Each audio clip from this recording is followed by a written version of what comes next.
Hello friends, तो आज हम सीखेंगे एक्सेल में सम इफ़ एस का फ़ॉर्मूला।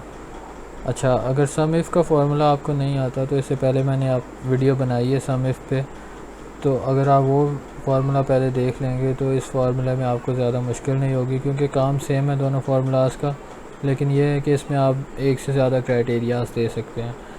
तो इसका थोड़ा फॉर्मेट देख लें आप। Is equal some if S, वही फार्मूला जिस तरह लिखते हैं। उसके बाद आपने स्टार्टिंग में सम रेंज दे देनी है कि जिस रेंज के अंदर रह के आपने सम करना है वो रेंज आपने दे देनी है। उसके बाद फर्स्ट क्राइटेरिया रेंज, आपने पहले क्राइटेरिया की रेंज देनी है कि जिस रेंज के अंदर पहला क्राइटेरिया फॉल कर रहा है। फिर उसके बाद कॉमा, फर्स्ट क्राइटेरिया देना है कि वो क्राइटेरिया है क्या जो आप दे रहे हैं, जो कंडीशन आप दे रहे हैं। उसके बाद कॉमा सेकंड क्राइटेरिया, फिर सेकंड क्राइटेरिया, पहले सेकंड क्राइटेरिया रेंज है, फिर सेकंड क्राइटेरिया। इसी तरह थर्ड क्राइटेरिया भी आप दे सकते हैं, फोर्थ क्राइटेरिया भी दे सकते हैं। इस फार्मूले में मैंने जो एग्जांपल लिया उसमें मैंने 2 क्राइटेरियाज दिए हैं ताकि इजीली आपको समझ आ सके। अच्छा, तो सेम एग्जांपल मैंने ली है जो मैंने सम इफ़ में ली थी, लेकिन इसमें यह है कि मैंने 2 क्राइटेरिया मेंशन किए हैं। मैंने कंपनी नेम से लिया है, मोटरसाइकिल के नाम से लिया है। तो आए हम इस फार्मूले को देखते हैं। फार्मूला स्टार्ट करेंगे सम इफ़ एस। अच्छा, फार्मूले का मकसद सेम है, वही कि एक्सेल को आपने बताना है कि ये सम करना है, सिंपल सम करना है, लेकिन तब करना है जब मैं कहूँ। अब वो क्या होगा कि वो आपने कंडीशन देनी है कि इस कंडीशन को देखते हुए एक्सेल को आपने बताना है कि तब सम करना जब ये कंडीशन मैच कर रही हो। अब सम इफ़ एस, पहले आपने क्या देखा, सम रेंज बतानी है, वो रेंज की जिसमें वो अमाउंट्स हैं जिनका आपने सम करना है। अब हमारे पास कौन सी अमाउंट है,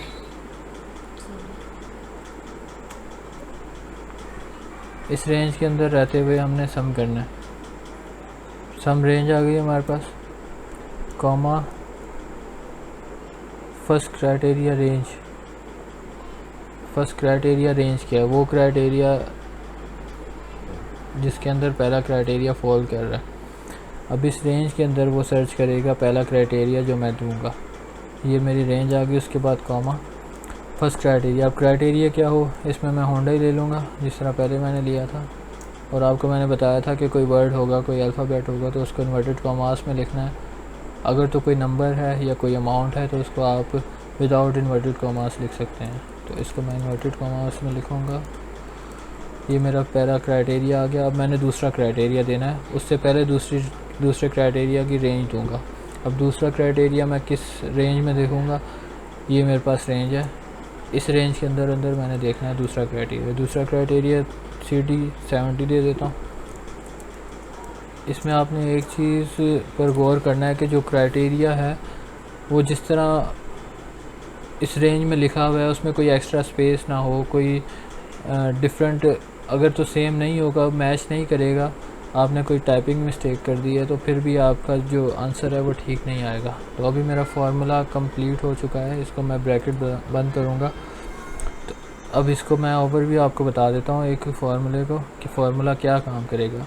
पहले तो मैंने दे दी सम रेंज, इस रेंज के अंदर वो सम करेगा। ये मतलब सम इफ़ में हमने लास्ट में सम रेंज दी थी, लेकिन इसमें स्टार्टिंग में बता देना, क्योंकि वो फर्स्ट क्राइटेरिया, दूसरा क्राइटेरिया, तीसरा क्राइटेरिया इसमें चलते रहेंगे, तो इसमें इसीलिए हमने पहले ही सम रेंज दे दी। अच्छा, ये तो अमाउंट होगी सम रेंज की, ये कब देखेगा वो। अब मैंने यहाँ पे क्राइटेरिया दिया होंडा, और दूसरा क्राइटेरिया मैंने क्या देखना है, CD70। मतलब इस रेंज के अंदर मैंने क्या देखना है कि एक्सेल आएगा इस फॉर्मूले को जब देखेगा इस रेंज को, तो मेरा क्राइटेरिया क्या है, होंडा। अगर उसको यहाँ पे होंडा मिलता है और तो वो दूसरे क्राइटेरिया में चले जाएगा। अगर यहाँ पे ही होंडा नहीं मिलता, कोई और चीज़ मिलती है, कोई और नाम मिलता है, तो यहाँ पे ही फार्मूला की कंडीशन फॉल्स हो जाएगी और इसको वो निगलेक्ट कर देगा। तो यहाँ पे अगर होंडा उसको मिल जाता है फिर वो जाएगा सेकंड कंडीशन के अंदर। सेकंड कंडीशन क्या है कि CD70 देखो किस सेल में है। तो अगर उसको दोनों क्राइटेरिया मैच होते हुए नज़र आएंगे तो मेरा जो उसके सामने अमाउंट है वो उसको प्लस कर देगा। अब हम इसको एंटर मारेंगे, क्या अमाउंट आ रही है, 1 लाख की अमाउंट आ रही है, जो कि इसके सामने ही है अमाउंट। अब मैनुअली थोड़ा चेक कर लेंगे, इस फील्ड में देखेंगे, यहाँ पे होंडा है, मैच कर रहा है हमारा क्राइटेरिया, यहाँ पे CD70। तो इसका जो सम उसने कर दिया। अब नीचे देखेंगे यूनिक है, ये कंडीशन जो है यहाँ पे फॉल्स हो गई है। यहाँ पे CD70 है लेकिन यहाँ पे यूनिक है। दोनों कंडीशन जब मैच करेंगी तभी वो सम करेगा, तो इसको उसने निगलेक्ट कर दिया। आगे देखेंगे कंपनी नेम तो वही है होंडा, लेकिन यहाँ पे क्या है CG70। आगे चलेंगे यूनिक, यहाँ पे यूनिक है, यहाँ पहले ही कंडीशन फॉल्स हो गई, यहाँ पे भी बिल्कुल ही पहली कंडीशन ही फॉल्स हो गई। तो अब इसको चेंज करके थोड़ा दिखाता हूँ मैं आपको। होंडा CD70, यहाँ पे क्या है होंडा CG70 है। अगर इसको मैं CD70 कर देता हूँ तो फिर क्या होगा। फार्मूला तो हमारा लगा हुआ है, कोई भी वैल्यू हम चेंज करेंगे तो वो क्या करेगा, ऑटो पे फार्मूला को चेंज कर देगा हमारे लिए। यहाँ पे मैंने पेस्ट किया CD70, तो यहाँ देख सकते हैं आपको ये कंडीशन भी वही है जो मैंने फार्मूला में मेंशन की है। तो यहाँ पे क्या अमाउंट आ गई 2,70,000। वो कैसे 1 लाख ये और 1,70,000 ये 2,70,000 ही बनता है। तो इस तरह आप देख सकते हैं कि आप इसी तरह जैसे 2 कंडीशन दी हैं मैंने, आप थर्ड कंडीशन भी दे सकते हैं। इस मतलब ये दोबारा मैं आपको बताता चलूँ कि ये सिर्फ 4 और 5 रिकॉर्ड्स हैं।